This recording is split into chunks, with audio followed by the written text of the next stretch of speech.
Have you ever been at work and pretended that you were working?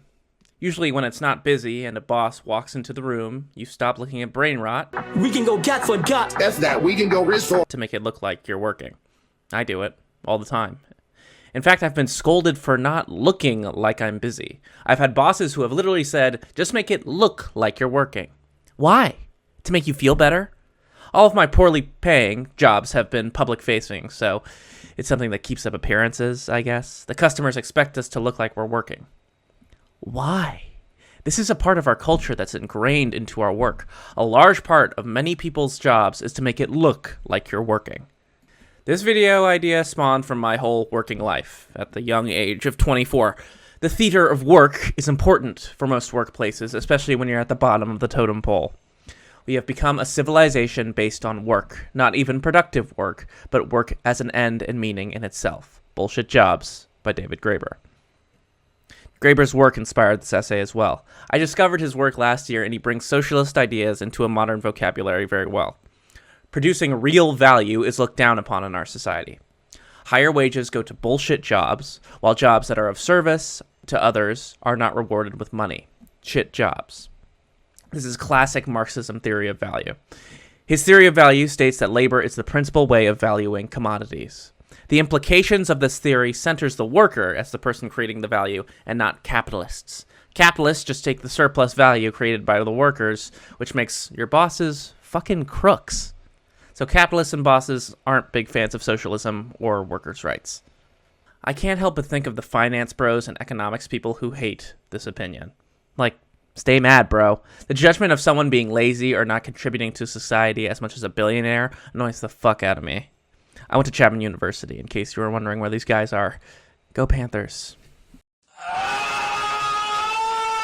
This is what's called a meritocracy to these people. I think that the argument of the U.S. being a meritocracy from these unlikable gentlemen is also wrong. How can something be a meritocracy when fucking Tommy from FIDE gets to be a capitalist because his dad is a board member on Exxon? Other common arguments are capitalism being the best of bad options, or the merits of a free market economy. These arguments just get old. People look for any excuse to take rights away from workers in our country, because more often than not, these frat bros want to be in the club. Glazing Elon and Zuck will help them do so. I also learned another disturbing thing in my adult working years. Lying is heavily encouraged. I had a conversation with my mom where she told me to over-exaggerate about my accomplishments in interviews. She was right, but it didn't sit right with me. It just felt like lying. But the truth is that lying about how great you are is supported in our society. In fact, it's a way to survive. I was raised on these noble, usually anime, heroes who would never lie and always be themselves even when it was difficult. When I'm in adult world, though, these ideals aren't valued at all. Around 70% of people lie or aren't completely truthful on their resumes. Fudging skills and accomplishments on a resume depending on each application is commonplace. To me, it almost feels like one has to reject who they really are to try to even survive. This takes a mental toll on me and a lot of people, I think. Graeber expands on the psychological toll that a bullshit job can take. If being forced to pretend to work is so infuriating because it makes clear the degree to which you are entirely under another person's power, then bullshit jobs are, as noted above, entire jobs organized on that same principle. You're working or pretending to work not for any good reason, at least any good reason you can find, but for the sake of working. Dealing with superiors is always difficult too, and can also contribute to the stress from work. Even that word, superior. Like, no. It implies that someone is inferior. I've definitely had better bosses than others, because my current boss is actually pretty good. But I've also had others be absolute assholes, telling me that I'm not doing a good enough job, gaslighting, always talking down. I've even been accused of stealing money from the stupid register. All of this made me start to believe that maybe I'm not that good of an employee. Pay me in advance. Then I realized that I've been dealing with blowhard, incompetent restaurant owners who can't keep an employee longer than 3 months. Fuck them. I've always had trouble accepting my own mistakes or failures. I was told not to be ashamed of my mistakes, but I say take it even further. People say that mistakes are important, but I think that they're really the only way to live life and progress. Acknowledging your mistakes in the workplace or shortcomings in any other parts of life is the only way to develop yourself. There's virtue in being able to see your own mistakes and improve from them. This is not supported in our society. We may pretend like it is, but the meritocracy rewards someone who has what they want already, not someone who makes mistakes and learns from them. And God forbid you go to prison or you're fucked. That's why it pisses me off when a boss doesn't live by what they say, just shouting commands from their high tower without following any of their own principles. I think practicing what you preach is a requirement for a great leader. These leaders of industry don't have any of it because they don't have to. They just need to have some money. I know all this sounds negative, because it is. It's fucking ass. This truth makes the monotony of the working world even more unbearable. You're not allowed to be yourself in any workplace. You must fit into the standards set by the company unless you want to be fired and turn back to the rugged streets. It's a matter of survival. One must sacrifice their true selves for their body to even survive. It's fucking sad, and it's shameful. And then to turn around and say, well, that's meritocracy, is some nasty and privileged shit. It shocks me that people can even think that way. But then again, it's encouraged in our society. What the elite fear most is an aligned and kind working populace, because we'll realize that we're being taken advantage of.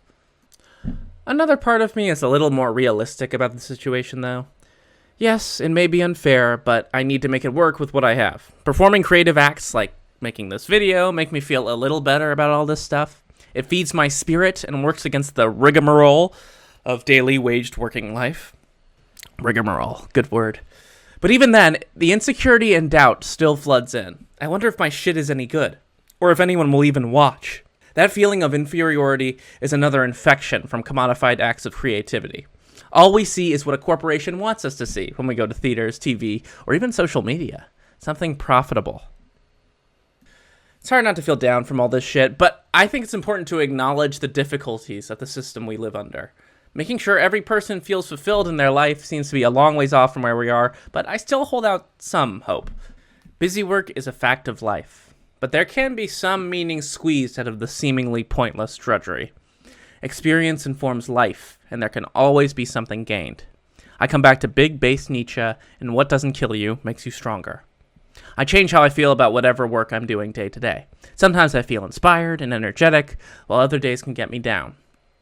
The closer I can be to my genuine self, though, the closer I am to being fulfilled.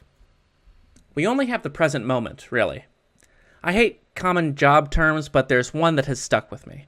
How you do anything is how you do everything. Obviously, this saying can justify fucking slavery if you follow its logical conclusion, but I think that there's something useful to it. You never know how a seemingly useless experience can inform and inspire something that you do later in life. Obviously, take everything that your superior says with a grain of salt, but don't just outright deny any criticism. Just haven't met anybody who's not completely self-absorbed and impossible to have a conversation with. If that's a veiled criticism about me, I won't hear it and I won't respond to it. Be aware of when it goes too far, though, as it often does. No one knows more about your situation than you. You can't let a boss's opinions get under your skin, even if a company has given them arbitrary power. Do what you gotta do. Be ready to leave that shit at the drop of a hat. You gotta prioritize your own sanity and self-esteem. So do that shit. And don't listen to Jordan Peterson. How are you doing? How are you doing? How are you doing?